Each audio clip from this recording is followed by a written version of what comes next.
Hi, we're ready to go. Good evening, ladies and gentlemen.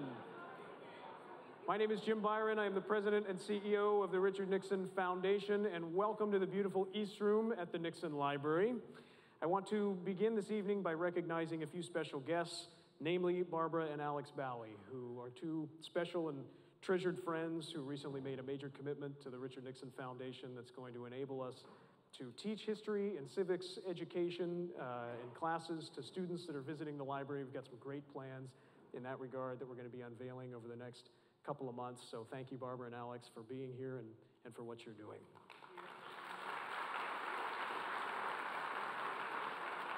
And of course, I also want to recognize the legendary Yorba Linda Mayor, Gene Hernandez. Thank you for being here, Mr. Mayor.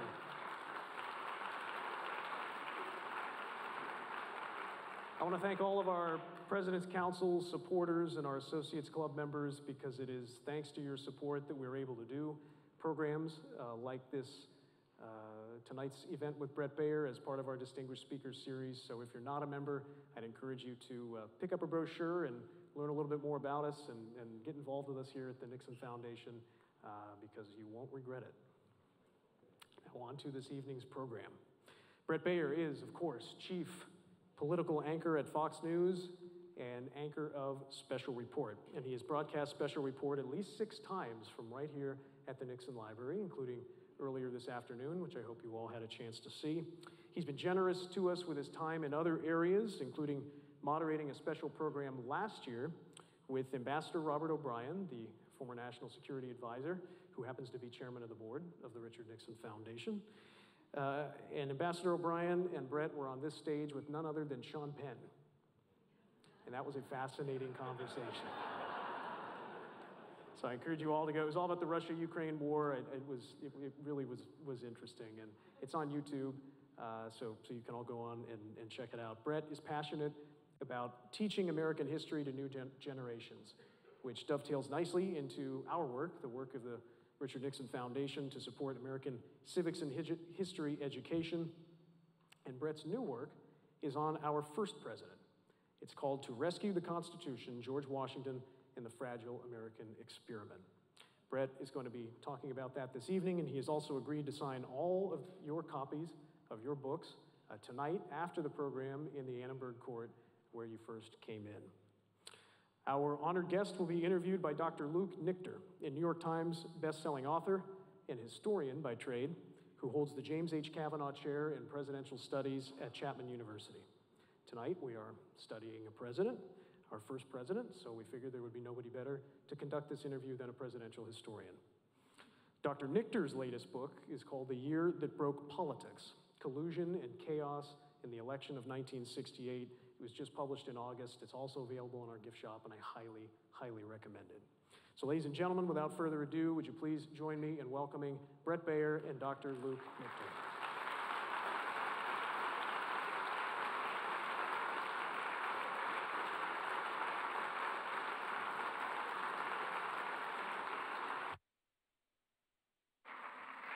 Hi, everybody.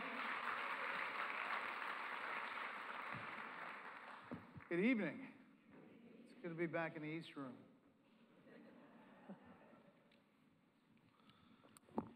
Thanks for doing this.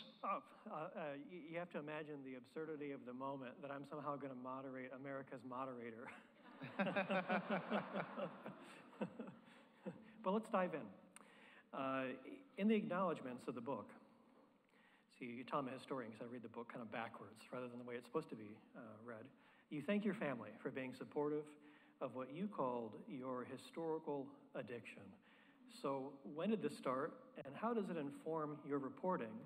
Because when you're not writing books, they tell me you have an important day job. Yeah. First of all, it's great to be back here, and thank you for doing this.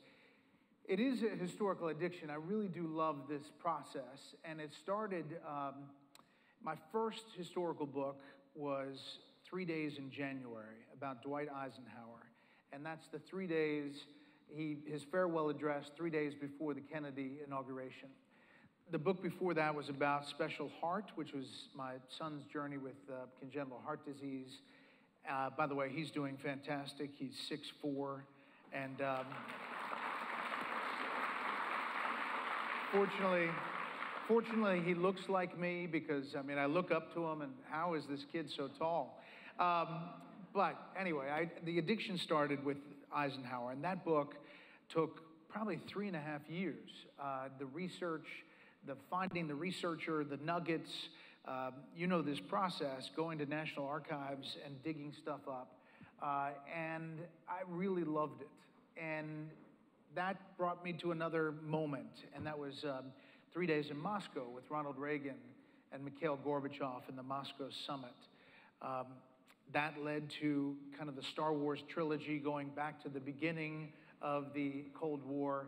FDR, Churchill, and Stalin, 3 days at the brink, where they planned D-Day. And then I decided, let's go way back to Ulysses S. Grant. To Rescue the Republic was my last book, about 1876 and how the country almost fell back into a second civil war, and he held the country together. So that's where this addiction has come from, because each one of these books, I learned something, but it also is, I think, really helpful to write a book and to have it received in a way that people feel like they're in the room in history, especially for our young people, who I think are really missing a lot about who we are as a country. Well, and that brings us up to the current book on George Washington. So why a book on George Washington? So the founding is really fascinating. I think that you know, each one of those books that I talked about is a soda straw look at a moment that maybe is overlooked in history. Each one, I look at that one moment and then how a leader gets to that place. The soda straw look in this book is after the Revolutionary War, the British are defeated and the country's moving forward, but we are coming apart at the seams. We're largely held together by the Articles of Confederation, but it's not really working. The states are battling each other. They're fighting tax collectors. There are rebellions in different states. And it's getting so bad that a large part of the population at the time says, forget it. Let's just go back to British rule. It's much easier. And at that point is when the Constitutional Convention is called in May of 1787 in Philadelphia. And they tap the head of the Revolutionary Forces, George Washington, to be the head of this convention. And he really doesn't want to do it. He is a reluctant leader, both at war and when they say, come back to this convention. He just wants to be in Mount Vernon with his wife, Martha, and his 2 adopted children, her children, that he adopts. And he agrees to do it. And they start out trying to kind of tinker with the Articles of Confederation to put some teeth in them. But he says, we have to pull it up root and branch and start over. And that process is the starting of our Constitution. And the battles that happen in that room really tell the story about how we were formed. And it almost didn't happen. We almost didn't get to the starting line. And I think that people don't understand that we just didn't win the war and suddenly there was a president and everything was great. It really wasn't great. It was chaotic. And no one is writing, you know, an Oval Office note in the desk for George Washington to say what you're supposed to do. No one's saying, you know, here's the torch that I'm passing on. He was the torch. And I just think it's fascinating to look back at that, especially for our generation and younger, to realize we almost didn't become a nation. You mentioned earlier your previous book on Ulysses S. Grant. And so now in what's become kind of a series, Grant and then now Washington, what are some of the themes that you explore in this series that kind of bind them together? I think the binding theme is that leaders, the best leaders, first of all, can communicate what they're thinking, but also can find a common ground, can kind of find a thread. You know, we are, as a nation, built on dissent. It is a really valued principle that we can battle with each other over ideas. Dissent is kind of baked into the cake of who we are. But so is union. And finding union through all the dissent is what Washington was able to do. And getting to a place where you can actually move things forward. Each one of these books deals with some thread of that. And I think that, especially now, that's really important to think about. There is a portion of this book's subtitle, the words "Fragile American Experiment." I think that speaks to many Americans today, who are concerned about our own turbulent era. How so? Well, I think that, you look at anything, online, social media, you feel it's a partisan time, that we're a divided country, and there's no doubt about that. But I think what's important about history is that we look back at the darkest moments of our country's history to realize, hey, you know what? It might be okay. We're going to get through this. We are a people that can get through tough times. This one deals with the starting and how it almost didn't come together. Then you have the Civil War. Then you have the 1876 crisis that it almost falls back into civil war, let alone what you write about in the 60s and 70s and how that era almost fell apart with protests and political division. So when I look at my Twitter feed, or X feed now, and somebody says, Sally says, "You are so in the tank for Trump," and then Bob says, "You are so anti-Trump," I feel like saying, Sally, meet Bob, Bob, meet Sally. You guys work it out, and then I'm just going to report the news. But my point being is that as divided as we are as a country, there is something that unites us, and that is this belief that liberty and our freedom is really, really important. And it all comes back to that one room in Philadelphia in a hot summer where they hammered out all of these principles. And it was a constant negotiation. There were a lot of dissents on big issues like we fight today, federalism versus states' rights, about representation for big states and small states, even down to what the executive was going to be called. John Adams was really intellectual, kind of a little bit of an elitist.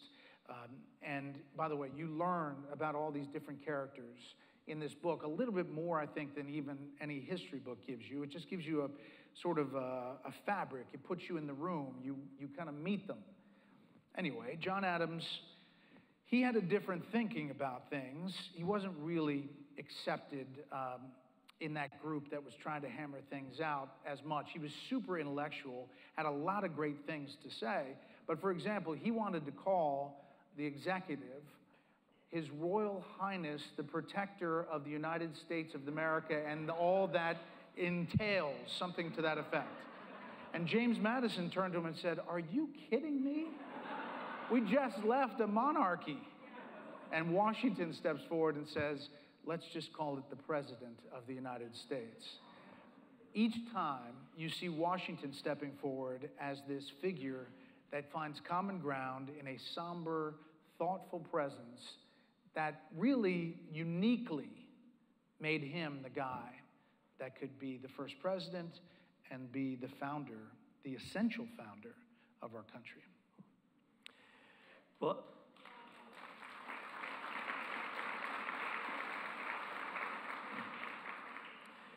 so obviously in the book, one of the major, I read it from cover to cover over the weekend, and I would just say, I don't think I can ever visit Mount Vernon or Independence Hall again and now not hear some of what you've said. I mean, I agree, the sort of the sketches of some of the central characters are really vivid. And as you talk about the Constitution, because obviously that's a major subject in the book, is the Constitution still a relevant document today? Yes, I think it's, well, first of all, in the history of the world, there is, in my opinion, no greater legal document in any country ever that provides liberty better than the Constitution of the United States. It is the single greatest document as far as what we believe. And it's because it's so powerful, because we have buy-in into it. And part of the deal with the Constitution and part of the deal that they make to get it is that some states didn't want to sign on to it for one reason or another. A couple of states said, we need this Bill of Rights. We need amendments to the Constitution that really protect us and lay out why this is different than a monarchy. So part of the deal is that we'll sign it, we'll ratify it, but we're going to do these 10 Bill of Rights right away. And that is the first 10 amendments. There's 27 amendments to the Constitution. It has been amended, but it's a high bar to amend the Constitution. And there's a reason for that, because it really is a document that has passed the test of time. I can talk a little bit about this constitutional test, this National Constitutional Center just a few years ago, had this study where they brought together scholars, and they gave them the assignment to come in and tear up the Constitution and write their own version of the Constitution. And so they had scholars from different ideologies. They had libertarian scholars, they had conservative scholars, and they had progressive scholars, all very studied in the way that they lean, but very scholarly in their acknowledgement of what they knew about the Constitution. All of them coming in had one problem or another that they thought. But they spent days and days and days on rewriting, tearing up, coming up with their own. All three groups came back to the same Constitution that was hammered out in that room in 1787. Each one of them had suggestions. Now, the Libertarian group, this is all serious, it's definitely happened. The Libertarian group comes back and says, every page should end with, "and we mean it."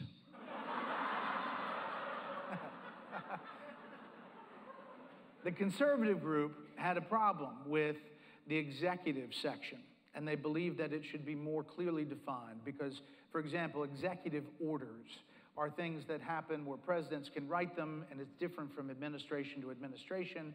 And once you get a ton of them, it's almost anti-Congress. It goes around Congress. Remember, President Obama said, well, you know what, I have a phone and a pen. And George Washington wrote 8 executive orders. FDR wrote 3,216 executive orders in the start of the New Deal. President Biden at this point is roughly about 150 executive orders. So the conservative group said this needs to be more clearly defined. The progressive group said the Electoral College really doesn't work that well. It needs to be ranked choice voting, and we need to change that. All three groups believe that Supreme Court justices should have a term limit of 18 years, not a life term limit. And you know, that's being talked about now. To try to take some of the politics out of waiting for the next president, waiting until this next Supreme Court justice decides they're going to hold it out until a Democrat or a Republican get in office. Okay, so but largely, those are the changes. And everything else came back to that same document that was hammered out in 1787. My point in telling that long story is that this document has stood the test of time. And as much as we, get upset about how things work, our founding document, we could stand to go back to remember what we were founded on at the beginning. I think another lesson of your book is that the founders did not intend the Constitution to be amended very easily. You say a high bar.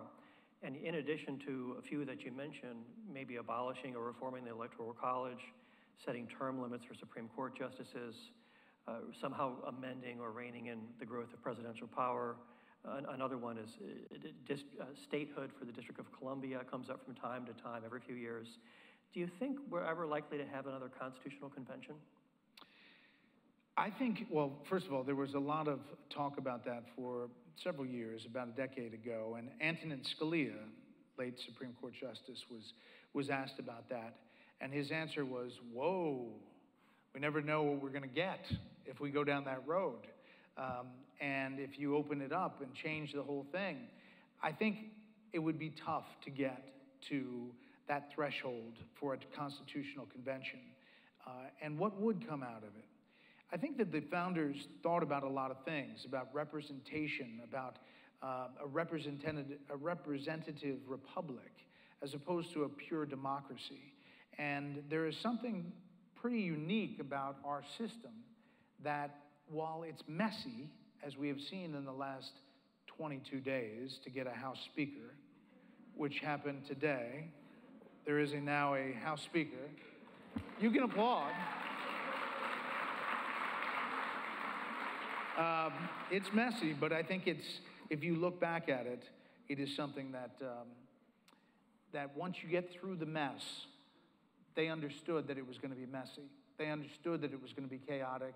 They understood that it was going to be tough, and that's part of the process. Shifting a bit to sort of more of the Constitution, sort of the personality of George Washington. These days we have the tendency to cancel public figures that we don't agree with for really the slightest blemish, in their past, and we often judge them by our own standards today instead of the standards of their time when they lived. How do you think Americans today should think about George Washington? Yeah, and I think that this is really important, and it factors into my last book too, about Ulysses S. Grant. I started that book with a look at a news report in San Francisco where Ulysses S. Grant's statue was being torn down because he was at a time of slavery and had a slave. And he did, but he freed them. Ulysses S. Grant actually did more for the African American community, for the black community, than arguably any single president. He fought the KKK with federal troops. He lifted up black communities to where they were representing, had big jobs in the Senate, as senators, in Congress. He really did a lot. And yet I watched this statue come down thinking, what is happening? And then you see different schools being erased. You can't call it Washington. You can't call it Washington School. This is our founding first president. Why is that? Well, it usually has to do with slavery.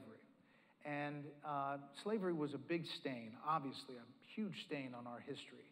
But my thought is we should embrace our history and not erase our history.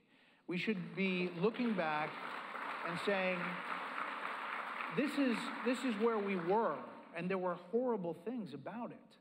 But this is how we've evolved to where we are today. And this is how these folks dealt with all of that through the way. Now, the interesting thing about this research is that the founding fathers in that room in Philadelphia in 1787 really knew that they had to deal with slavery. They knew that it was a major problem. Here you had a document that was providing liberty, and yet when talking about representation for states, you talked about slaves as 3/5 of a person. They knew it was horrific and horrible.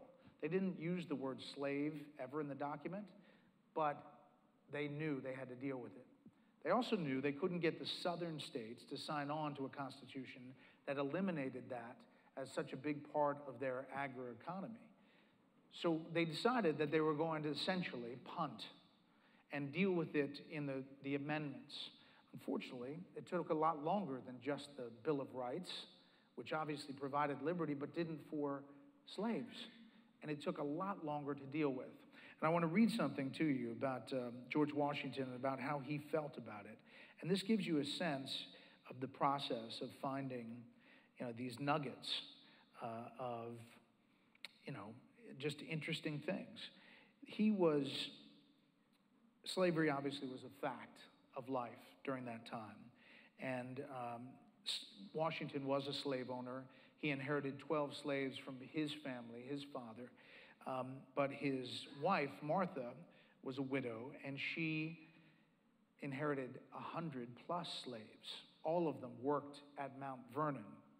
And so his attitudes about slavery evolved over time, in part tied to his personal valet, Billy Lee, who was, over the course of 20 years, he really became close to. And during that time, thanks to Lee's personal influence, Washington vowed to stop all sales and purchases of slaves and no longer separate families. And in his final years, he expressed to a close colleague his deep regret and thought it was the worst thing that he had done in his life. Looking back on his life, he confessed, I'm quoting here, "The unfortunate condition of the persons whose labor I in part employ has been the only unavoidable subject of regret."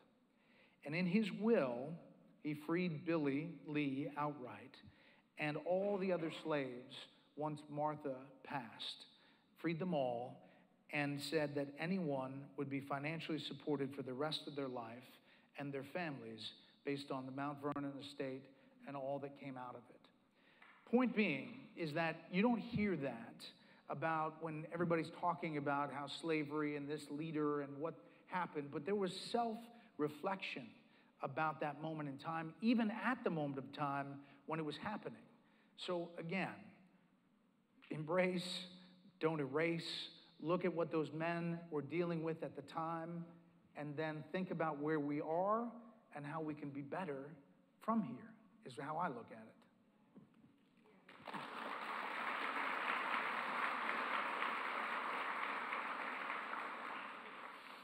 You mentioned Martha Washington.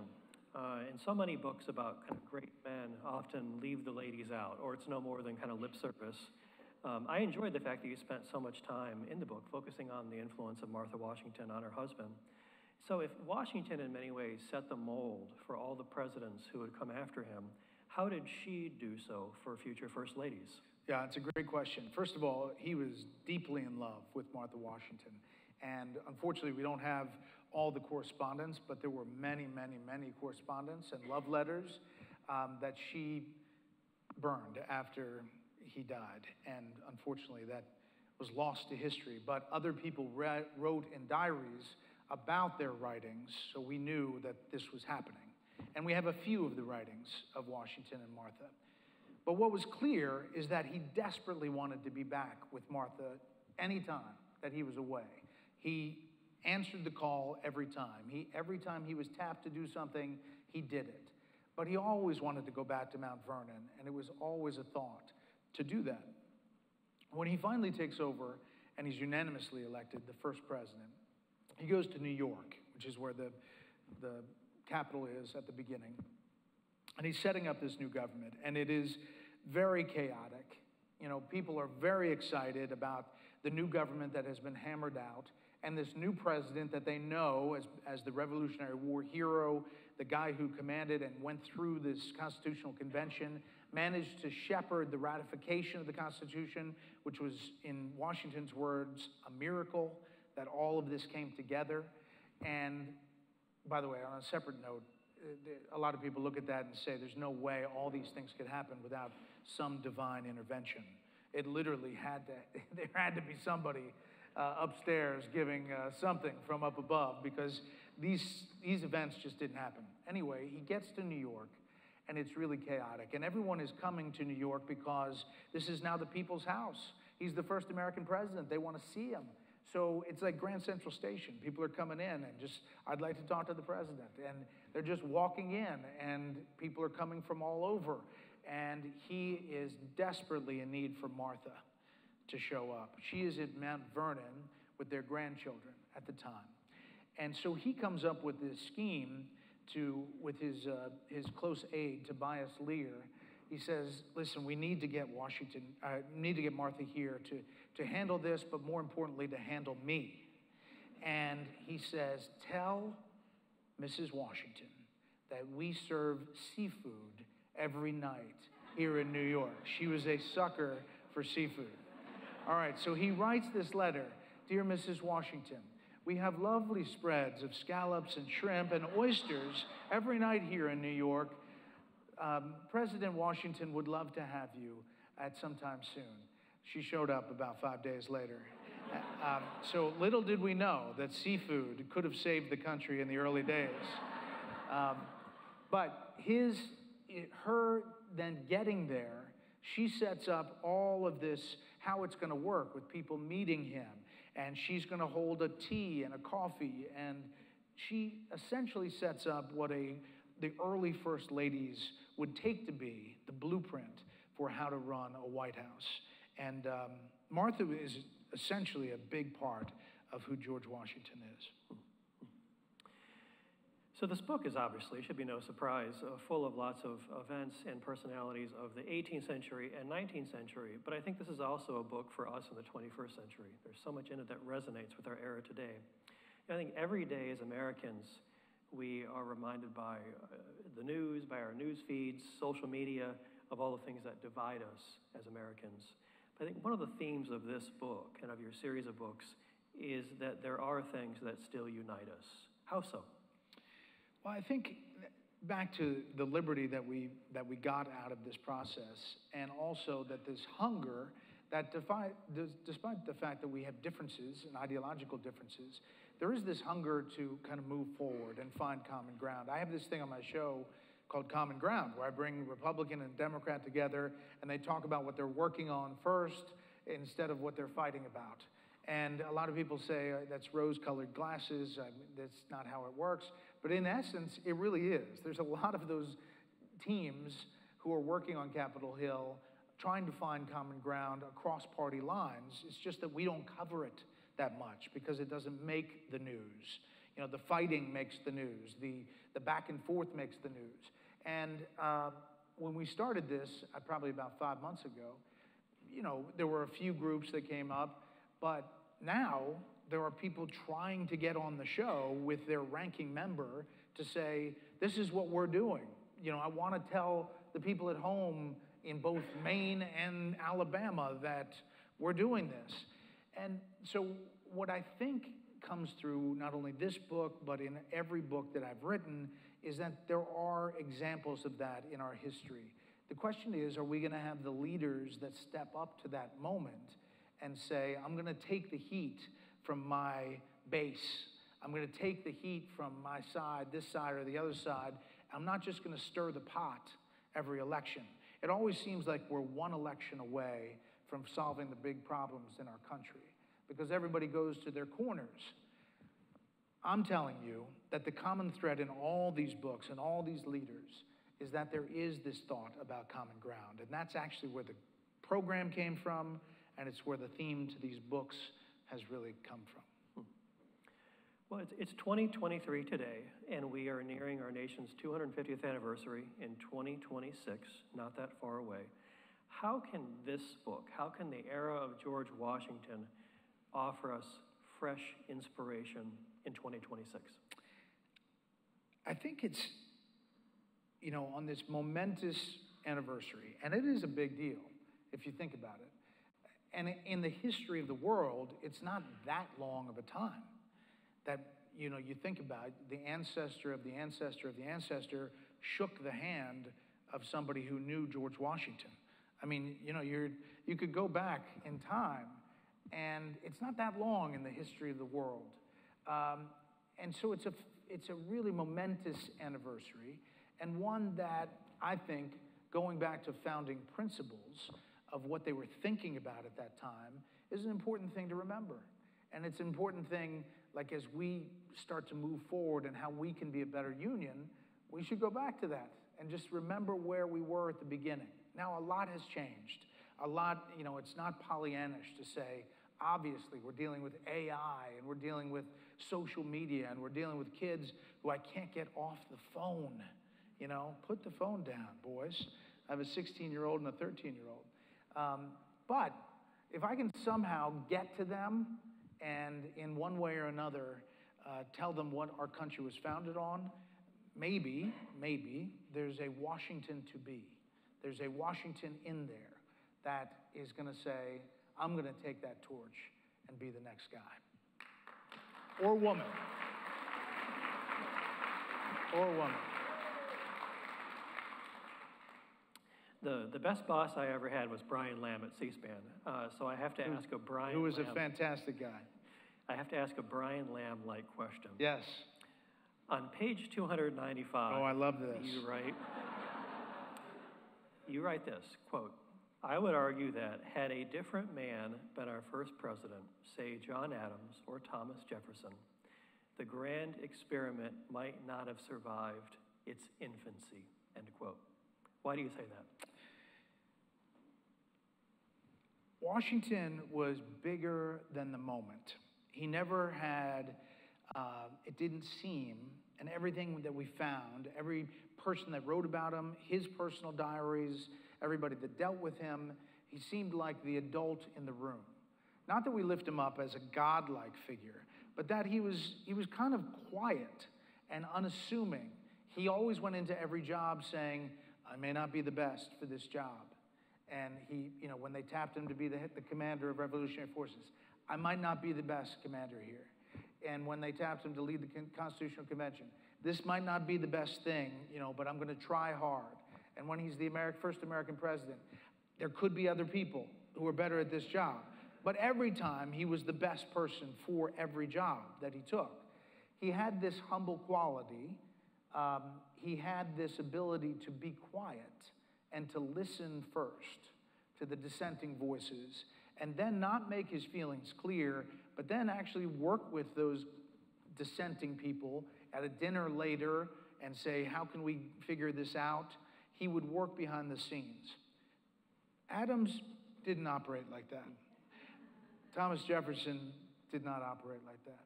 It's not just the musical Hamilton, where Hamilton and Jefferson hate each other. It's definitely there. That hatred, that battle back and forth, one-upping one another, it was driving them. Thomas Jefferson was an elite scholar. Alexander Hamilton was a fiery speaker. John Adams was an intellectual thinker. James Madison was very analytical. George Washington wasn't those things. He wasn't this great speaker, but he was this conciliatory voice that, he was imposing because he didn't say much. And arguably, if it wasn't him, somebody might have done something that the whole thing fell apart. It almost did anyway, but he seemed to hold it together. So that's kind of why I say it. One of the things he was worried about was political partisanship. And I think those other guys would have tended towards the political partisanship, drawing people apart. He says in his farewell address, which, by the way, is read every February 22nd on his birthday on the Senate floor.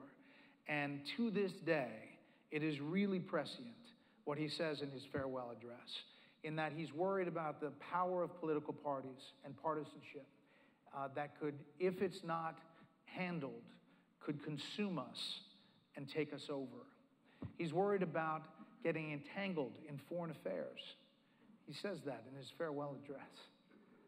He's worried about the national debt that we... Now think about where the debt was then and at $33 trillion plus now. He is definitely rolling over in his grave on that number. But those things he lays out in his farewell address. There's a lot of the George Washington farewell address that is echoed in Dwight D. Eisenhower's address. And a lot of people focus on the military-industrial complex line. But in there, he's also concerned about the national debt. He talks about it. He talks about trying to get things done that we agree on first and then battle about what we don't agree on. And I just think that George Washington had this ability that was unlike anybody else at that time. Well, in full disclosure, my wife, Jennifer, who's reading the book, lobbied me to get this next question in, and I would be in the doghouse. But it's probably, I think it's the best question. Comment on how remarkable it is that Washington so humbly, carefully, and even hesitantly entered into positions of great power during his career, only to gratefully and gracefully give up that power voluntarily when the time came. You don't have to be a complete cynic like me about politics to assume that politicians who spend so much time to acquire power, don't give it up until the very moment that they absolutely have to. So why do you think Washington was different, even unique in this respect? Yeah, he was really unique in that respect. Like I said, he was a reluctant leader each time. And his most powerful thing as president was, to your wife's point, ending his presidency. There was no limit. There was no term limit. And everybody thought, this is a done deal. He is the president of the United States. And after 2 terms, he decides, no, I am not indispensable. The torch needs to be passed for the good of the country, for the continuation of this government that we've formed. Some of that was that he desperately wanted to get back to Mount Vernon and go home to Martha. But there was this bigger purpose about him. And I actually think it was the most important thing that he did. That peaceful transfer of power has only been disrupted a couple of times in our history, but it is who we are, and it is what makes us different than a lot of autocratic regimes. So if we had a third chair between us and George Washington were here with us tonight, I have a lot of questions. do you think he would be surprised to learn that we continue to struggle with issues that divide us today? No, I don't. First, I'd say, what's up with the wooden teeth? No, I'm just kidding. I'm kidding.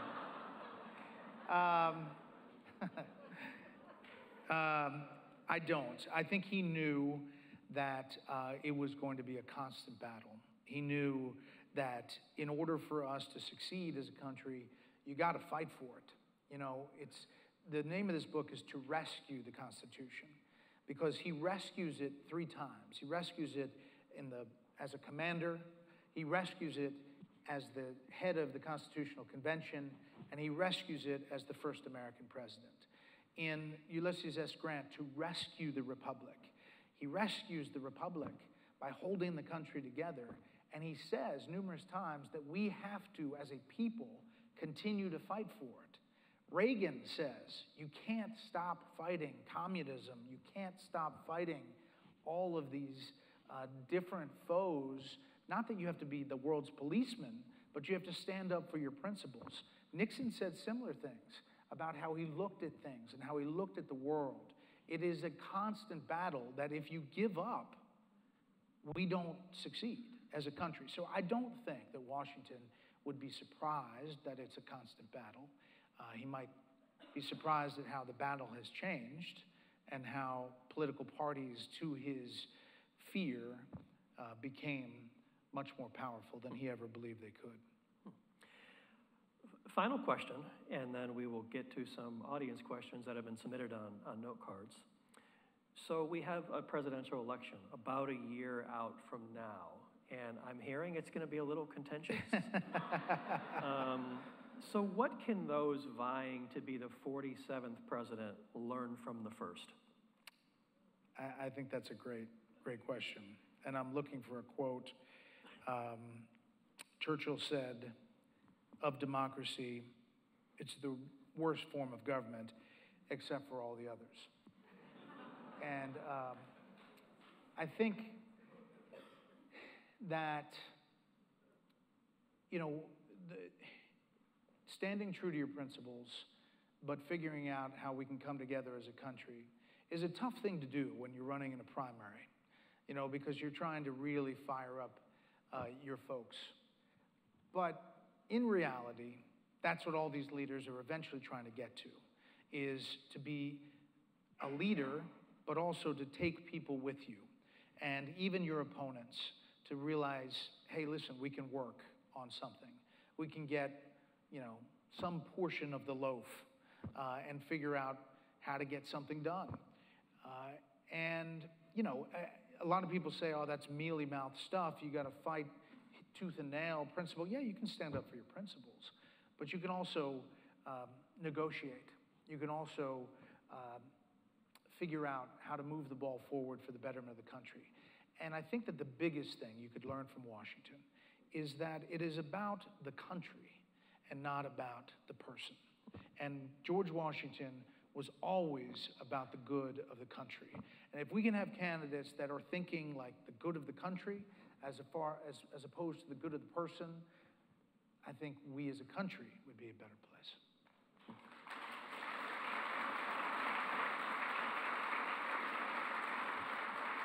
Well, thank you, gentlemen. I do have some questions here from you all in the audience. Our first one, since you wrote books on Grant and Washington, how would you compare the military leadership of the two?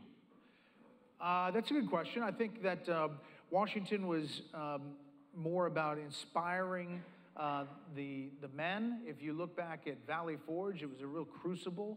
They didn't have a lot of food.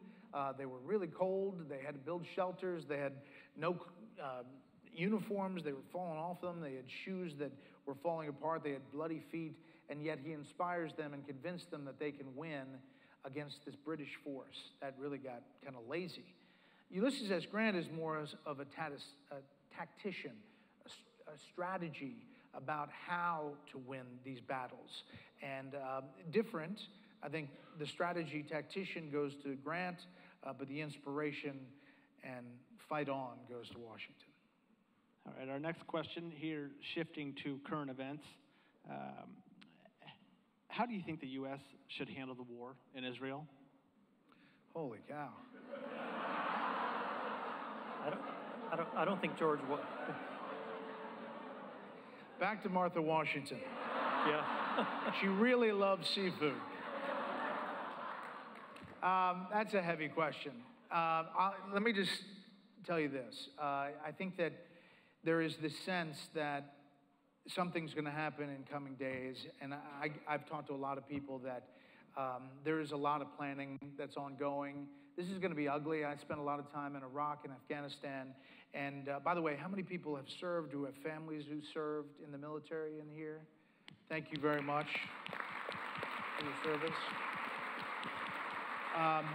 That building to building, ground to ground, street to street fighting is really ugly, and it's going to get ugly, and it's going to be very public. And Hamas traditionally has put all its leaders in civilian places, surrounded by human shields. So when they go in there to get the leaders, there are going to be civilian casualties, and a lot of them, and there's going to be a lot of cameras and cell phones, and the world is going to see that. And for all the protests that are happening right now, they're going to be exponentially more on the Arab street and in college campuses around the U.S. But I do think that there is this real thoughtful look at it of how to limit that the most possible that they can, both with the Israelis and the U.S. helping. I, just as an aside, just got back from the Middle East. I did an interview with the Saudi Crown Prince, Mohammed bin Salman, and it was really interesting. I worked for a long, long time to get the interview, and I knew he was going to be a consequential figure. He's obviously very controversial, the Jamal Khashoggi killing, the 9/11 fallout. I did the interview with the contingency that I could ask whatever I wanted to ask, and there wouldn't be any drawbacks or laying out questions, and they said yes. So I went over there. We finally did the interview. They told me it was going to be in Arabic, and so we got a simultaneous translator. I had an IFB in ready for his Arabic responses, and I asked the first question, and he answered in English. And I asked the second question, and he answered in English. I said, wow, this is going to be in English. And the whole thing was in English. The first time he had ever done an interview, all in English. And among the questions, and I pressed him on the Khashoggi thing, and I pressed him on other things in human rights, but I asked him about the normalization efforts with Israel. And he said, Bret, we are getting closer every day, and when it happens, it will change the face of the Middle East. So after the interview was over, the camera cuts off, and he says to me, I'm serious about what I said about Israel. We are at the finish line, and when this happens, it will change the Middle East forever, and it will change how every country deals with one another economically, and in a big picture, it will change the entire region. So I get to the airport, going back to Riyadh, and I get a call, and it's Israeli Prime Minister Benjamin Netanyahu. And he says, Bret, I've just seen your interview, and I need you to come interview me on the sidelines of the UN General Assembly in New York. So I switched my flight, and I landed in New York at 8:30 in the morning, and I did the interview at 11:30 in the morning. And I sat with him, and I said, Mr. Prime Minister, I know you've seen this interview with the Saudi Crown Prince. How do you respond? And he says, in the words of a very smart man in the Middle East, we're getting closer every day, and this is going to change the face of the Middle East. And that camera shut off, and he said, honestly, I wanted to do this to talk over the camera to him because we are that close, and this is a big, big deal that will change my prime ministership, and it will change my legacy in the region. Now, understand, he's under a lot of pressure for a lot of different things that are going on, and his right-wing coalition that he was dealing with at the time. So that was the moment. And I was actually working on an interview with Mahmoud Abbas in the West Bank that I was getting ready to seal, and the Jordan King was helping me. I mean, I was really trying to figure all this out. And that's when this attack happens on October 7th. And I'm not saying I started the war. I'm saying that these men, talking about how close they were, obviously Iran and Hamas and Hezbollah saw that too. And while this thing was planned for months and months and months in advance, this may have been a trigger because they realize when the face of the Middle East is changed, Iran becomes a different player, and they don't like where that is. That's a little more detailed answer than you were asking for. But no, but it was great insight. Yeah, We yeah. all appreciate it. Thank you, sir.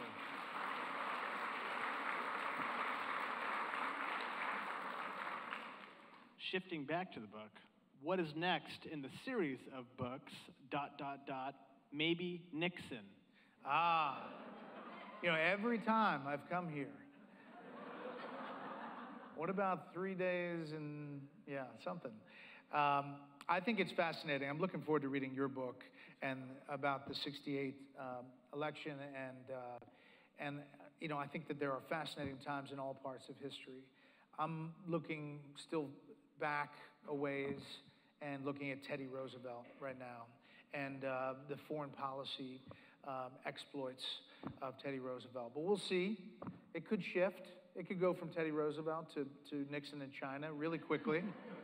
But I really do love being here, and it's always great to be with people who appreciate history, and for some reason, you get a lot of people who appreciate history here. Well, thank you, sir.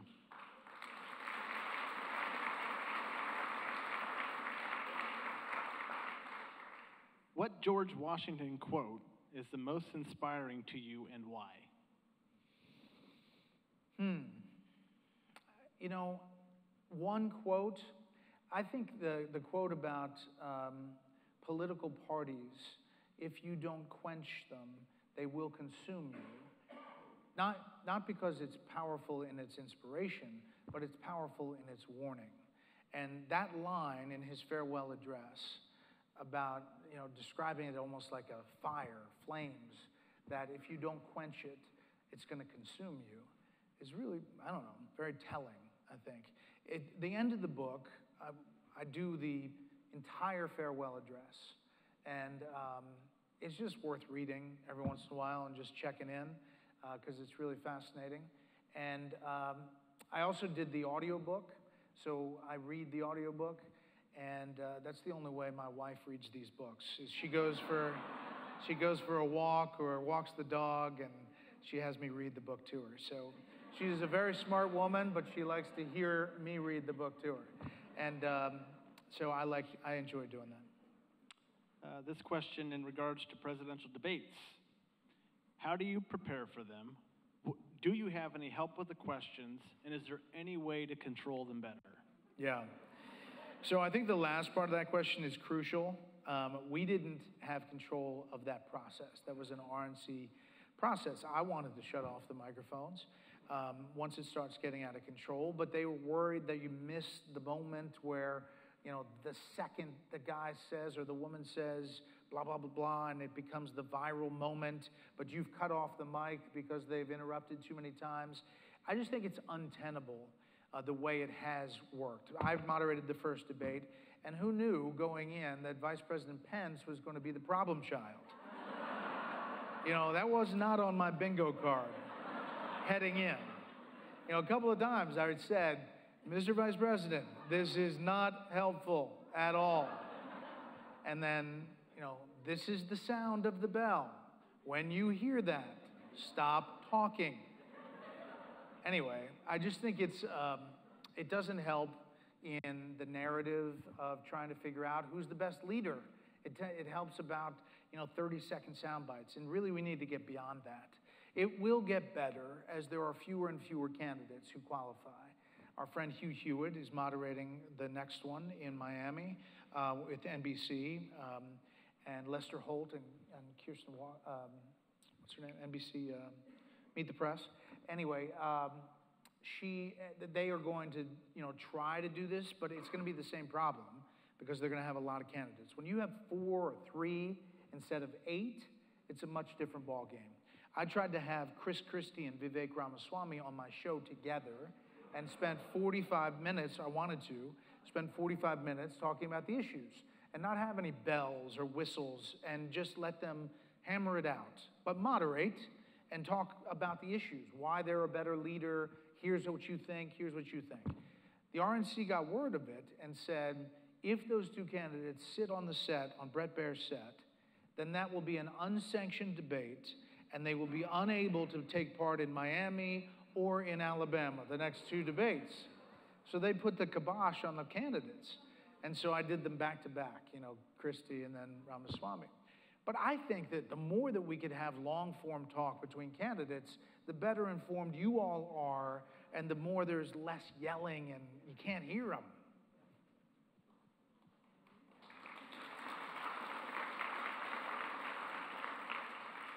If you thought my previous question was heavy, wait till you hear this one. Oh, boy. What was your best golf shot you hit ever, and what was your worst? Wow. Okay, I know my best by far.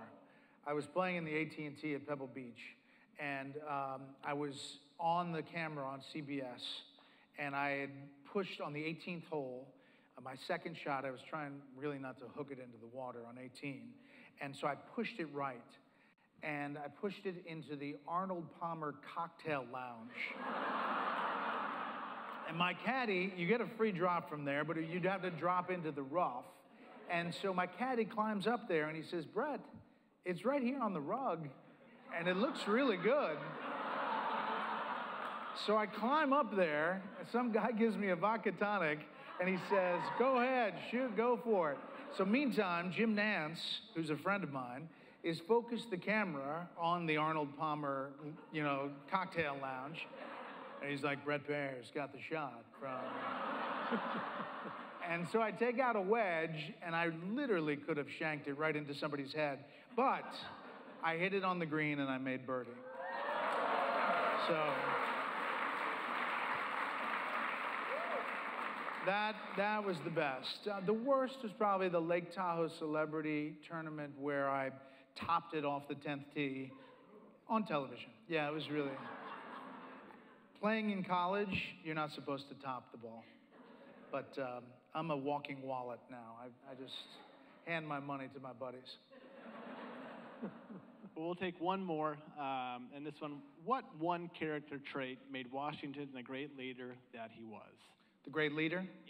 Yes. Yeah, I think we talked about that. I think it was his humble nature, his ability to serve every time he was asked, and the ability to bring people together.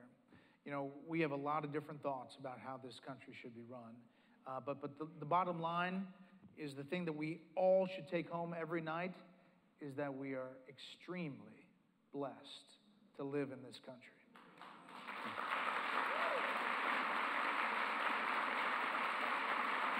Thank you.